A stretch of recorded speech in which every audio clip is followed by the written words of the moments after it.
ಸಿಂಹರಾಶಿ, ಹಿರಿಯರಿಂದ ಧನ ಸಹಾಯ ಸಿಕ್ಕುವಂಥದ್ದಾಗತ್ತೆ. ಅದು ನಿಮ್ಮ ಕೆಲಸಕ್ಕೆ ಅಥವಾ ನಿಮ್ಮ ಯೋಜನೆಗಳಿಗೆ ಪೂರಕವಾಗಿ ಸಹಾಯವನ್ನು ಮಾಡ್ತಕ್ಕಂಥದ್ದಾಗುತ್ತೆ. ವ್ಯಾಪಾರ ವ್ಯವಹಾರದಲ್ಲಿ ಹಿಂದೆ ಮಾಡಿದಂತಹ ಕೆಲವು ಸಣ್ಣ ಪುಟ್ಟ ತಪ್ಪುಗಳಿಂದ ಇವತ್ತು ನಷ್ಟವಾಗುವಂತಹ ಸಾಧ್ಯತೆ, ಲಾಸ್ ಮಾಡ್ಕೊಳ್ತೀರಿ.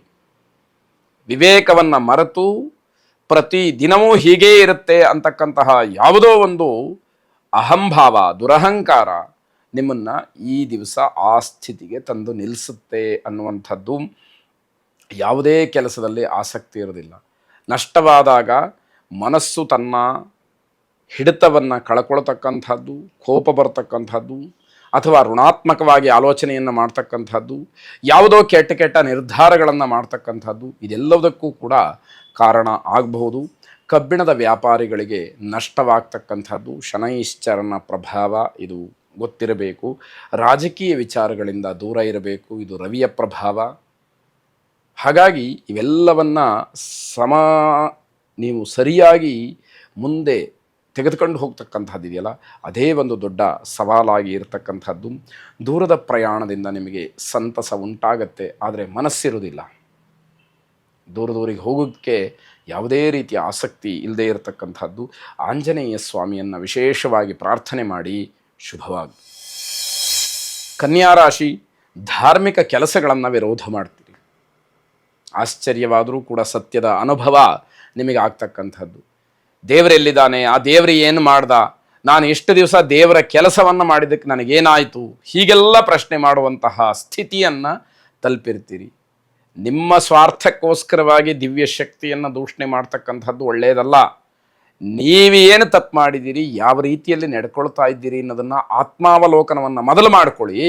ನಂತರದಲ್ಲಿ ಪ್ರಶ್ನೆಯನ್ನು ಮಾಡಲಿಕ್ಕೆ ಅವಕಾಶ ಇದೆಯಾ ಅಂತ ಗಮನಿಸ್ಕೊಳ್ಳಿ ಅಂತಕ್ಕಂಥದ್ದು.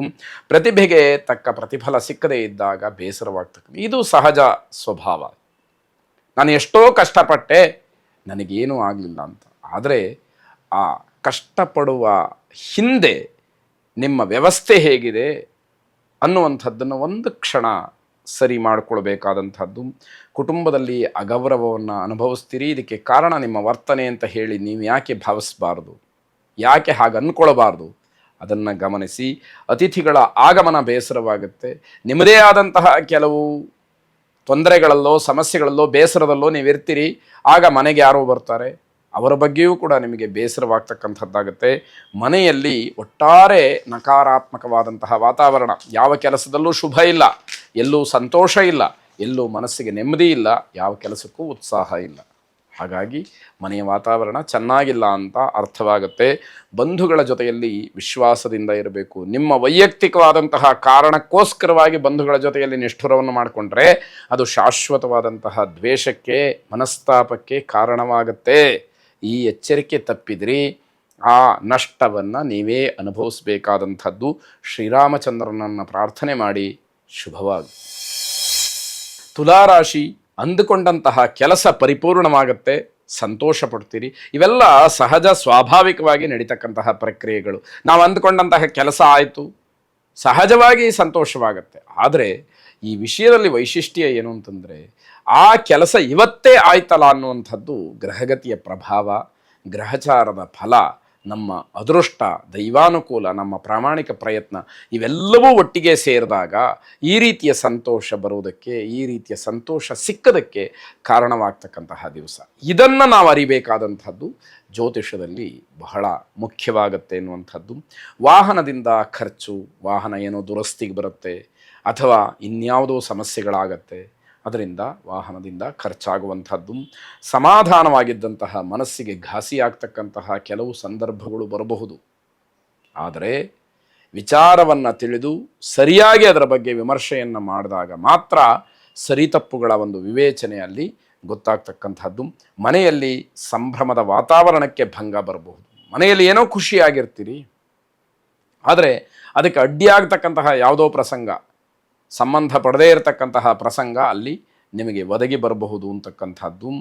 ಚಿಂತಿಸಿದ ಕೆಲವು ಕೆಲಸಗಳು ಸರಿಯಾಗ್ತಾ ಇಲ್ಲ. ನೀವು ಯಾವುದೋ ಒಂದು ಪ್ಲಾನ್ ಮಾಡ್ಕೊಂಡಿರ್ತೀರಿ, ಯಾವುದೋ ಒಂದು ಕೆಲಸ ಹೀಗಾಗಬೇಕು ಅಂತ, ಅದು ಯಾಕೋ ಅದಕ್ಕೇನೋ ಸರಿಯಾಗಿ ಅಂತ ಅನಿಸೋದಿಲ್ಲ. ಅದಕ್ಕೆ ಪೂರಕವಾದಂತಹ ವಾತಾವರಣಗಳು, ಪೂರಕವಾದಂತಹ ವಿಷಯಗಳು ಅಲ್ಲಿ ಬರೋದಿಲ್ಲ.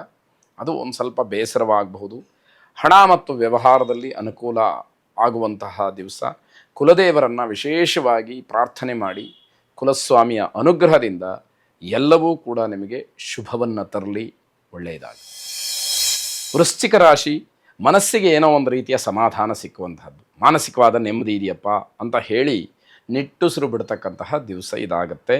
ನಿಮ್ಮ ಕೆಲಸ ಕಾರ್ಯಗಳೆಲ್ಲ ಈಡೇರ್ತಾ ಹೋಗುತ್ತೆ. ಯಾವ ಕೆಲಸವನ್ನು ಅಂದ್ಕೊಳ್ತೀರೋ ಆ ಕೆಲಸ ಇವತ್ತಿನ ಮಟ್ಟಿಗೆ ಪರಿಪೂರ್ಣವಾಗ್ತಕ್ಕಂಥದ್ದಾಗುತ್ತೆ. ಪ್ರವಾಸ ಅಥವಾ ಪ್ರಯಾಣದಿಂದ ಅಥವಾ ಹೊರಗಡೆ ಸುತ್ತಾಟ ಮಾಡೋದ್ರಿಂದ ನಿಮ್ಮ ಮನಸ್ಸಿಗೆ ಸಂತೋಷವಾಗುತ್ತೆ. ಅದಕ್ಕೆ ಅವಕಾಶಗಳು ಕೂಡ ತನ್ನಿಂದ ತಾನೇ ಒದಗಿ ಬರ್ತಕ್ಕಂಥದ್ದಾಗುತ್ತೆ. ಆಲೋಚನೆಯನ್ನು ಮಾಡಿ ಎಲ್ಲ ಕೆಲಸಗಳನ್ನು ಪೂರೈಸಿ. ಯಾವ ಕೆಲಸ ಬಾಕಿ ಇದೆ, ಇವತ್ತೇ ಆಗಬೇಕಾದಂತಹ ಕೆಲಸಗಳು ಯಾವುದು, ಇವತ್ತು ಯಾವ ಕೆಲಸಕ್ಕೆ ನಾನು ಚಾಲನೆಯನ್ನು ಕೊಡಬೇಕು, ಅದನ್ನು ಮುಂದುವರಿಸ್ಕೊಂಡು ಹೋಗಬೇಕು, ಇವೆಲ್ಲ ಆಲೋಚನೆಗಳು ಬಂದು ಆಯಾ ಕೆಲಸಕ್ಕೆ ತಕ್ಕ ಹಾಗೆ ನೀವು ಸಿದ್ಧರಾಗಬೇಕಾದಂಥದ್ದು. ಮನೆಯವರ ಜೊತೆ ಹೊಂದಾಣಿಕೆಯನ್ನು ಮಾಡಿಕೊಳ್ಳಿ. ಅವರ ಸಹಕಾರ ಪರಿಪೂರ್ಣವಾಗಿ ಯಾವಾಗಲೂ ಬೇಕಾಗತ್ತೆ.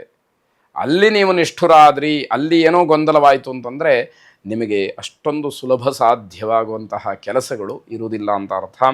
ನಿಮ್ಮ ಅಭಿಪ್ರಾಯಕ್ಕೆ ಬೆಲೆ ಕಡಿಮೆ, ಅದನ್ನು ಗಮನಿಸ್ಕೊಳ್ಬೇಕು. ನೀವೇನೋ ಹೇಳೋಕ್ಕೆ ಹೊರಡ್ತೀರಿ, ನೀವೇನೋ ನಿಮ್ಮ ವಾದವನ್ನು ಮಂಡಿಸ್ತೀರಿ, ಆದರೆ ಅದನ್ನು ಯಾರೂ ಲೆಕ್ಕಕ್ಕೆ ಇಟ್ಕೊಳ್ಳೋದಿಲ್ಲ. ಅದನ್ನು ಗಮನಿಸ್ಕೊಳ್ಬೇಕಾಗತ್ತೆ. ನಿಮ್ಮ ಬೆಲೆ ಎಷ್ಟರ ಮಟ್ಟಿಗಿದೆ ಅನ್ನುವಂಥದ್ದು ಗೊತ್ತಾಗಬೇಕು. ಶರಭೇಶ್ವರನನ್ನು ವಿಶೇಷವಾಗಿ ಪ್ರಾರ್ಥನೆ ಮಾಡಿ. ಶುಭವಾಗಿ.